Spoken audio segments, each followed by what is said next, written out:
이번 영상에서는 특정 팀이나 특정 선수 이야기보다는 야구 전반에 관한 이야기를 한번 해보려고 합니다. BABIP라는 개념에 대해서 이야기를 해볼 건데, 세이버매트릭스에 관심이 있으신 분들이면 가장 먼저 맞닥뜨리게 되는 개념 중에 하나여서 뭐 많은 분들이 알고 있으시리라고 생각이 되는데, 만약에 나는 BABIP랑 그 관련 이론에 대해서 모든 걸 빠삭하게 알고 있다 라고 생각하시는 분은 사실 이 영상은 스킵을 하셔도 됩니다. 근데 만약에 이 개념이 어떤 건지 처음 들어봤다, 혹은 들어는 봤는데 한번 정리가 필요하다 라고 생각하는 분들에게는 이 영상이 굉장히 유용하지 않을까 그렇게 생각을 하는데, 우리가 왜 이 개념을 진지하게 이제 생각을 하게 됐냐, 결국 모든 세이버매트릭스의 스탯이 그렇듯이 타자와 투수의 정확한 실력을 알고자 하는 노력에서 이제 출발을 합니다. 여기에서 정확한 실력이라는 거는 뭐 그러면 타율을 봐도 되고 뭐 OPS를 봐도 되고, 투수의 경우에는 평균 자책점 뭐 여러 가지 것들을 볼 수 있는데, 언급한 기록들은 타자와 투수의 순수한 실력 외에 운이나 수비의 역량이 분명히 들어간다는 겁니다. 그래서 BABIP로는 순수한 실력 외적인 운이나 수비가 얼마나 작용했는지를 밝혀내서 좀 더 이 선수의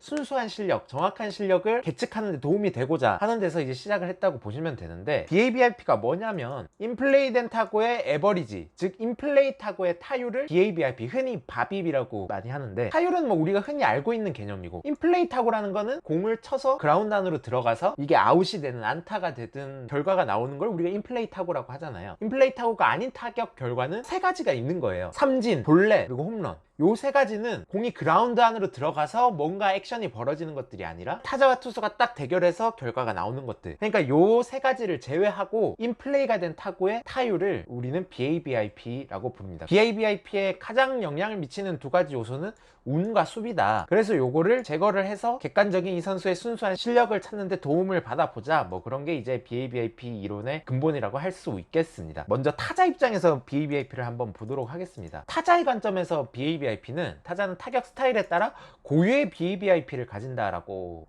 여기 약간 오타가 나는데 BABIP겠죠? 고유의 결국 BABIP를 가진다고 생각을 하시면 됩니다. 이 타자는 BABIP 한 3할 정도를 치는 타자야, 이 타자는 BABIP 3할 3푼 정도를 치는 타자야 라고 우리가 정의를 할 수 있다는 거죠. 물론 이렇게 말을 하려면 굉장히 많은 표본을 필요로 하는 스탯입니다. 그래서 최소 풀타임 3시즌 정도를 뛰어야 요 타자의 고유한 BABIP를 알 수 있다라고 말을 하는데, 결국 타자의 타격 스타일에 따라서 BABIP는 달라지게 됩니다. 어떤 타자가 BABIP가 높으냐, 즉 인플레이 된 타구의 타율이 높으냐면, 기본적으로 강한 타구를 때리는 타자일수록 BABIP가 높습니다. 이거는 굉장히 뭐 상식적인 이야기인데, 그래서 기본적으로 타자의 BABIP를 쭉 봤을 때 우리가 생각하는 강타자일수록 BABIP는 높은 경향성을 가지는 거죠. 왜냐면 강한 타구를 때릴수록 BABIP는 높을 수밖에 없으니까. 또 한 가지, 타자의 발이 빠르면 BABIP가 더 높은 경향성을 지닙니다. 왜냐하면 인플레이 땅볼 타구가 됐을 때 발이 빠른 선수가 발이 느린 선수보다는 당연히 1루에서 살 확률이 높으니까 인플레이 된 타구의 타율이 조금이나마 높을 수가 있겠죠. 그리고 세 번째로, 최근에 들어와서 이런 경향성이 좀 더 강해지고 있는데, 스프레이 히터일수록 BABIP가 높은 경향을 가집니다. 왜냐하면 최근 들어서는 타자에 따라서 시프트를 쓰는 게 굉장히 보편화됐잖아요. 이제는 뭐 모든 타석에서 사실상 시프트를 쓴다고 해도 과언이 아닌데, 한 방향으로 계속 공을 보내는 선수들은 당연히 시프트를 쓰기가 쉬우니까 아웃될 확률이 훨씬 높겠죠. 자중후 타구를 고루고루 보내는 선수들은 아무래도 시프트의 영향을 덜 받기 때문에 상대적으로 BABIP가 높다. 세 가지 다 굉장히 상식적인 이야기고, 또 한 가지, 뜬공을 많이 치는 타자냐 땅볼을 많이 치는 타자냐에 따라서도 BABIP가 조금 더 갈립니다. 라인 드라이브 타구는 인플레이 됐을 때 타율이 거의 7할이니까 역시 강한 타구를 때릴수록 BABIP가 높구나라는 걸 알 수 있고, 땅볼과 플라이볼 중에는 땅볼이 좀 더 안타가 될 확률이 높습니다. 강한 타구 비율이 똑같은 두 타자가 있다고 생각했을 때 뜬공을 많이 치는 타자보다는 땅볼을 많이 치는 타자가 BABIP가 조금 높겠죠. 이처럼 타자는 타격 스타일이 어떠냐에 따라서 이 선수의 특징을 잘 보여주는 고유의 BABIP가 있다, 그렇게 이제 말을 하는 거죠. 가장 대표적인 예로 메이저리그의 스즈키 이치로 선수는 통상 BABIP가 3할 3분 8리입니다. BABIP는 보통 리그 평균을 한 3할 정도로 보시면 돼요. 여기서 왔다 갔다 하는 정도? 통산 BABIP가 3할 3분 8리인 거는 굉장히 높은 편이고, 특히 이치로 선수는 선수 생활이 굉장히 길겠는데, 최전성기 10년 동안은 BABIP가 3할 5푼 7리에 이르는 굉장히 높은 선수였습니다. 이 선수의 스타일이 잘 반영이 되는 거죠. 왜냐면 이치로 선수는 전형적으로 땅볼이 많은 유형의 타자잖아요. 땅볼의 BABIP가 뜬공의 BABIP보다 높으니까 이 선수의 BABIP가 당연히 높을 수밖에 없는 거고, 그리고 이치로는 요런 것들을 가장 잘 이용한 선수 중에 하나인 게, 이 선수는 안타를 만들 때 인플레이가 되게 공을 굴리고 빠른 발로 뛰어서 살아서 안타를 만드는 확률이 굉장히 높은 선수니까, 아까 말했다시피 주력이 좋을수록 BABIP가 높다라고 말씀을 드렸는데, 이 두 가지 요소들을 보면 이치로는 BABIP가 높을 수밖에 없겠구나. 그래서 전성기 이치로라는 타자는 한 4만 오픈 정도의 BABIP를 가지는 아주 높은 BABIP를 가지는 타자구나, 뭐 그렇게 이해할 수가 있겠죠. KBO 리그에서 그렇다면 통산 3000타석 이상 선수 중에 BABIP가 가장 높은 선수는 누굴까요? 여러 선수들이 떠오를 텐데 기아 타이거즈의 나성범 선수입니다. 통산 BABIP가 3할 7푼이니까 압도적으로 높은 수치라고 보시면 됩니다. KBO 리그 역대 1위고, 그런데 나성범이 왜 BABIP가 높냐? 이치로랑은 조금 다르다고 생각을 하시면 되겠죠. 나성범 선수는 강한 타구를 생산하는 능력이 있기 때문에 BABIP가 높다고 할 수 있겠고, 나성범 선수가 KBO 리그 역대급 타자의 행보를 가고 있습니다. 통산 OPS가 뭐 역대 10이니까 말 그대로 역대급 타자로 가고 있고, 그리고 이 선수의 BABIP가 이렇게 높게 유지되고 있는 거는 아직 선수로서 전성기 있고 또 한 몫을 합니다. 선수로서 능력치가 조금 낮은 커리어 후반 30대 후반 이후로는 BABIP가 떨어질 수밖에 없습니다. 당연히 좋은 타구를 많이 못 만드니까. 그런데 나성범 선수는 아직 선수 생활에 계속 전성기를 달리고 있으니까 BABIP가 높고, 나성범 선수가 예를 들어 한 40살까지 야구를 쭉 한다면 당연히 이 BABIP는 조금 떨어질 수밖에 없겠죠. 스타일에 따라서 타자들은 자신만의 BABIP를 가진다, 그렇게 볼 수가 있겠는데, 그러면 이게 아까 말했던 운이나 수비의 영향과 무슨 관계가 있냐라고 본다면, 타자가 커리어 평균 BABIP, 고유의 바비에 비해서 유난히 높거나 유난히 낮은 BABIP를 기록하고 있다면 우리가 어떻게 봐야 될까? BABIP 이론에서는 그 선수의 성적은 플루크거나 불운에 의한 부진일 확률이 높다라고 보는 겁니다. 예를 들어서 나성범의 BABIP가 3할 7푼 정도? 거기에서 왔다 갔다 하는 수준이면 그냥 이 선수가 평소 실력만큼 치고 있구나, 그렇게 생각을 하면 되는데, 예를 들어 이 선수의 BABIP가 2할 5푼 막 이렇게 떨어졌다 이번 시즌에, 그러면 운이 없구나, 그렇게 보면 되는 거고, 예를 들어 3할 7푼짜리 선수가 올해 4할 3푼 막 이렇게 친다?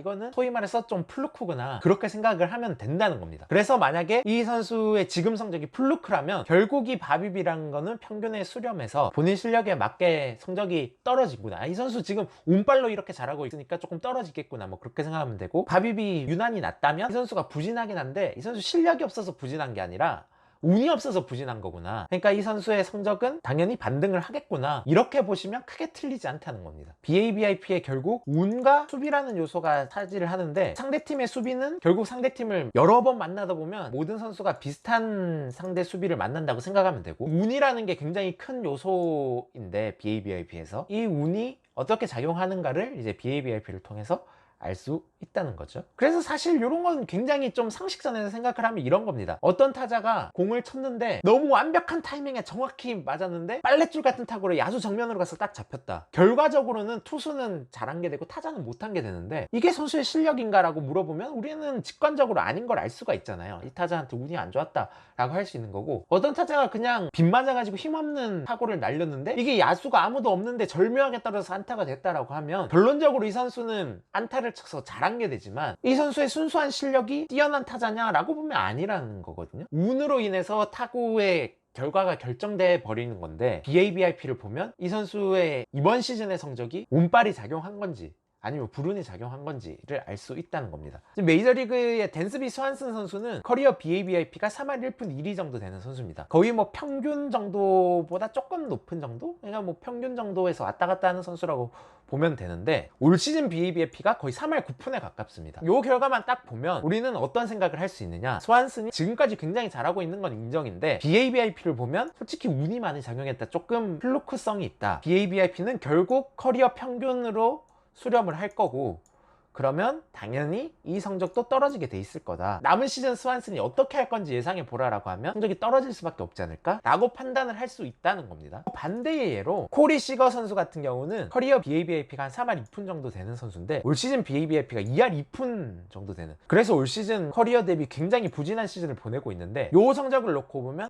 시거가 올 시즌 굉장히 못하고 있긴 하지만 시거의 실력이 떨어져서라기보다는 운이 지독하게도 없었기 때문이다. 그러니까 운이라는 거는 뭐 결국 평균에 수렴한다고 보면 시거의 성적은 남은 시즌 조금 더 많이 올라갈 확률이 높을 것이다 라고 예상을 할 수 있다는 거죠. 정리를 하자면 타자의 BABIP는 보통 3할 언저리가 리그 평균 평범한 수준이다. 그리고 3할 8푼 이상 혹은 2할 3푼 이하는 굉장히 극단값이기 때문에 이런 성적은 굉장히 운이 좋거나 굉장히 운이 나쁜 경우라고 보시면 되고, 타자는 스타일에 따라 고유의 커리어 BABIP 값을 가지고 올 시즌에 BABIP가 이 고유의 BABIP를 심하게 벗어날 경우, 심하게 높거나 심하게 낮을 경우 그거는 불운, 홍은 행운에 의한 것이기 때문에 본인의 원래 실력으로 수렴할 확률이 높겠구나, 그렇게 보면 된다는 겁니다. 투수의 BABIP는 조금 더 급진적인데 투수는 BABIP에 아무런 영향을 미치지 못한다라는 겁니다. 리그 초특급 에이스급 선수나 평범한 선수나 공이 맞아서 인플레이 타구가 되면 그게 안타가 될 확률은, 즉 BABIP는 투수의 실력과 무관하다는 겁니다. BABIP 이론이 나온 지가 거의 한 20년이 된 건데 지금 또 처음 이 이론을 듣는 분들은 이 이야기를 받아들이기가 쉽지가 않죠. 왜냐하면 좋은 투수는 당연히 공이 치기가 까다로울 거고, 그러면 당연히 BABIP는 낮고, 나쁜 투수들은 치기 쉬운 공이니까 BABIP가 높아야 정상이다라고 우리는 통념적으로 생각을 하는데 그게 아니라는 거죠. 투수가 던진 공이 맞아서 인플레이가 되는 순간 그 타구가 안타가 될 확률은 투수의 실력과 전혀 무관하다. 그래서 이건 당시 이런 이론이 발표가 됐을 때는 당시 좀 급진적인 생각을 하는 세이버메트리션들 사이에서도 이건 좀 받아들이기 어려운데, 그런 이야기를 하는 분들이 많았습니다. 그런데 BABIP에 영향을 미치는 게 아까 말했듯이 운이랑 수비가 있다고 했는데, 당연히 투수의 BABIP에는 수비는 영향을 미치죠. 수비가 좋은 팀에서 뛰는 투수들은 BABIP가 당연히 낮은 거고, 왜냐하면 똑같은 타구를 맞아도 수비력이 좋은 팀은 그걸 아웃으로 만들고 수비력이 나쁜 팀은 그걸 안타를 내주기 때문에 팀의 수비에 가장 큰 영향을 받고, 그리고 또 운의 영향을 받는다, 이렇게 보는 거예요. 물론 최근 연구가 지속되면서 투수의 실력이 BABIP에 전혀 영향을 미치지 못하느냐, 그건 아니다. 투수의 성향이나 여러 가지를 봤을 때 한 20% 정도 영향을 미친다 라고 이야기를 하고 있거든요. 이 말은 결국 투수가 공을 맞았을 때 인플레이 된 타구가 안타가 될 확률은 80%는 투수 실력 외적인 걸로 결정이 된다, 그런 거기 때문에 굉장히 급진적인 생각이라고 할 수 있고, 아까 이 기록을 보여드렸잖아요. 아무래도 그라운드볼 투수가 플라이볼 투수에 비해서 BABIP가 당연히 조금 높을 수밖에 없겠죠. 여러분들이 받아들이시기가 굉장히 어려운 분들도 많을 텐데, 자, 그럼 이렇게 반문을 할 수가 있을 거예요. 투수 실력과 안타가 상관이 없다고? 그러면 좋은 투수나 나쁜 투수는 다 운에 의해서 결정이 되는 거냐, 뭐 이렇게 반문을 하실 수가 있는데, BABIP 이론에서는 이렇게 설명을 하는 거죠. 좋은 투수는 인플레이 타구의 안타 확률이 낮아지는 게 아니라 인플레이 타구 외적인 거, 삼진을 더 많이 잡고 볼넷을 더 적게 내주고 홈런을 더 적게 내주면서 실점을 억제하기 때문에 좋은 투수다 라는 겁니다. 그래서 우리가 투수를 볼 때 평균 자책점을 가장 많이 보지만 삼진, 볼넷, 홈런 요 세 가지를 보면 가장 정확하다라고 말을 하는 것도 요런 이제 생각에 기초를 하는 겁니다. 투수의 BABIP는 우리는 결국 모든 투수의 BABIP는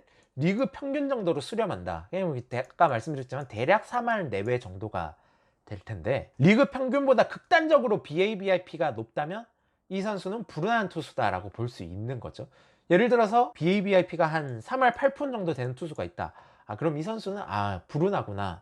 그래서 이 선수의 지금 성적은 운이 나빠서 안 좋은 거기 때문에 좀 더 좋아지겠구나, 뭐 그렇게 이야기를 할 수가 있겠고, 만약에 리그 평균보다 BABIP가 극단적으로 낮다면 운이 굉장히 좋은 투수다, 그렇기 때문에 결국 이 선수의 BABIP는 한 3할 정도로 수렴을 하면서 성적도 자연스럽게 조금 안 좋아질 것이다, 뭐 그렇게 우리는 예상을 할 수 있다는 겁니다. 이것도 예시를 들어보자면 케빈 가우즈먼 선수의 올 시즌 BABIP는 3할 6푼 9리입니다. 리그 평균이 3할 언저리, 올 시즌 MLB 평균이 2할 8푼 7리니까 굉장히 불운한 거, 굉장히 BABIP가 높은 거죠. 가우즈먼은 올 시즌 굉장히 불운한 시즌을 보내고 있다. 지금 ERA가 3.21이지만 이것도 불운한 거다. 실력을 온전히 반영을 하면 ERA가 아마 더 낮아질 것이다, 그렇게 생각하는 게 합리적이라는 거죠. 그것도 그럴 것이, 가우즈만 선수가 73이닝 동안 80개의 삼진을 잡으면서 11개의 볼넷밖에 안 내주고 홈런은 2개밖에 없습니다. 인플레이 타구가 아닌 요소들은 굉장히 잘 통제를 하고 있는데 인플레이 타구만 이렇게 높아서 성적이 3.21이니까 요게 뭐 리그 평균 정도로 수렴을 하면 2점대 중반 정도 훨씬 더 낮은 ERA를 기록할 수 있지 않을까, 그렇게 생각하는 게 합리적이라는 거죠. 그 다음 요 반대 케이스도 있는데, 클리블랜드의 트리스턴 맥켄지 선수는 올 시즌 BABIP가 2할이 안 돼요. 리그 평균에 비해서 훨씬 더 낮은 BABIP를 기록하고 있는데, 그래서 맥켄지 선수는 올 시즌 2점대 ERA를 기록하고 있지만 이거는 소위 말해서 뽀록일 확률이 높다. 그래서 시즌을 거듭하면 당연히 지금보다 ERA가 오르는 게 합리적일 것이다, 그렇게 말을 하는 거죠. 성적을 보면 아시겠지만 70이닝 동안 홈런을 무려 11개나 맞았어요. BABIP가 이렇게 낮아서 성적이 좋게 나오고 있는 거는 운빨이다, 그렇게 볼 수가 있다는 겁니다. 그래서 지금까지 사실 투수와 타자 입장에서 BABIP가 어떤 의미를 가지는지를 좀 봤는데, 요 이론은 지금 현재 세이버메트릭스에서는 당연한 가장 베이스로 받아들여지고 있는 이론이긴 하고요. 결국 뭐 이게 뭐 만능으로 모든 걸 알 수 있는 건 아니지만 최소한 아까 우리가 말했을 때 야구에서 운이라는 요소를 조금 빼고 봐야 이 선수의 진짜 실력이 보이는데 운이라는 요소를 조금 확인할 수 있는 그런 가장 대표적인 스탯 중에 하나라고 보실 수가 있고요. 이제는 중계방송에도 BABIP가 등장할 정도로 가장 보편화된 스탯이 됐기 때문에 이런 관점을 하나 더 가지고 계시면 야구를 보는 재미가 조금 더 늘어나지 않을까 뭐 그렇게 생각을 합니다.